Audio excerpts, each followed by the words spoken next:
Assalamualaikum warahmatullahi wabarakatuh. Di sini saya akan mempresentasikan bab 4 tentang bersyukur dengan akikoh. Peduli sesama dengan berkurban. 1. Penyembelihan hewan dalam ajaran Islam.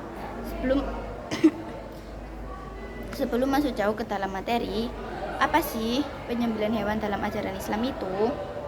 Penyembelihan hewan adalah suatu proses memutuskan saluran pernafasan. Dalam Islam, penyembelihan hewan harus dilakukan terhadap semua hewan yang halal untuk disembelih. Terdapat pada firman Allah Subhanahu wa taala, Quran surat Al-An'am ayat 6. Dari ayat tersebut dapat kita pahami bahwa semua daging hewan halal dikonsumsi apabila sebelumnya dilakukan penyembelihan sesuai dengan ketentuan syariat Islam. A. Ketentuan penyembelihan hewan. Penyembelihan hewan dapat terlaksana apabila 1. Ada orang yang akan menyembelihnya beragama Islam atau ahli kitab. 2. Ada hewan yang akan disembelih beragama Islam dalam keadaan masih hidup atau hewan yang halal. 3. Alat yang digunakan untuk menyembelih tajam dan dapat melukai, bukan gigi atau kuku. Proses penyembelihan hewan tentu saja pada bagian leher hewan dengan memutuskan tenggorokan atau saluran pernapasan, saluran makan, dan 2 urat leher yang ada di tenggorokan. Nah, ada beberapa sunnah yang dapat dilakukan, yaitu mengasah alat untuk menyembelih setajam mungkin. Hewan yang disembelih dihadapkan ke arah kiblat, gulingkan ke arah kiri rusuknya supaya mudah bagi orang yang menyembelihnya. Menyembelih pada bagian pangkal leher hewan akan mempercepat proses kematian hewan, mempercepat proses penyembelihan agar hewan tidak tersiksa. Hal yang makruh untuk dilakukan ketika penyembelihan yaitu menyembelih dengan alat yang tumpul, menyembelih dari arah belakang leher, memukul hewan waktu akan menyembelih, memutuskan lehernya atau menggulingkannya sebelum hewan itu benar-benar mati. Manfaat penyembelihan hewan yaitu daging sembelihnya halal untuk dikonsumsi. Kualitas daging hasil sembelihan menjadi lebih baik, sehat, dan layak dikonsumsi. 2. Akikoh dalam ajaran Islam. Apa sih akikoh itu? Akikoh secara bahasa artinya memutus atau melubangi, membelah atau memotong. Akikoh secara definisi adalah menyembelih kambing sebagai tanda syukur kepada Allah Subhanahu wa taala atas lahirnya anak, baik laki-laki maupun perempuan. Dengan akikoh, maka si anak terbebas dari ketergadaian dan insya Allah akan menjadi syafaat pada akhir bagi kedua orang tuanya. Nabi Shallallahu alaihi wasallam bersabda, seorang anak itu tergadai dengan akikohnya yang disembelih pada hari ke-7. Dicukur rambut kepalanya dan diberi nama. Haji riwayat Ibnu Majah diriwayatkan dari Samurah. A. Ketentuan akikoh. Hewan yang digunakan untuk akikah adalah kambing yang sehat, tidak kurus atau tidak cacat, serta sudah berumur 1 tahun lebih, sudah pernah berganti gigi. Yang diakikahi bayi baru lahir dilakukan pada hari ke-7 dari kelahiran anak, namun bisa hari ke-14 atau ke-21. Orang tua dari anak tersebut yang melaksanakan akikoh. 2 ekor kambing untuk bayi laki-laki, 1 ekor kambing untuk bayi perempuan. Hikmah pelaksanaan akikah.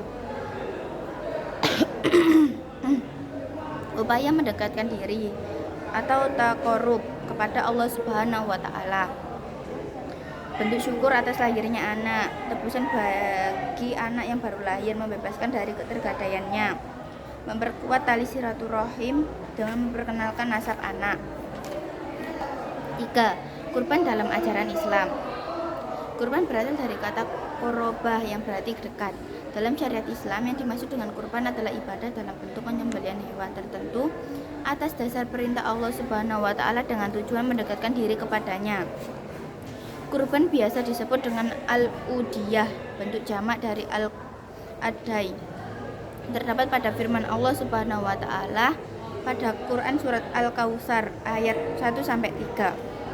Sesungguhnya kami telah memberikan kepadamu nikmat yang banyak, maka dirikanlah sholat karena Tuhanmu dan berkurbanlah. Sesungguhnya orang-orang yang membenci kamu dialah yang terputus.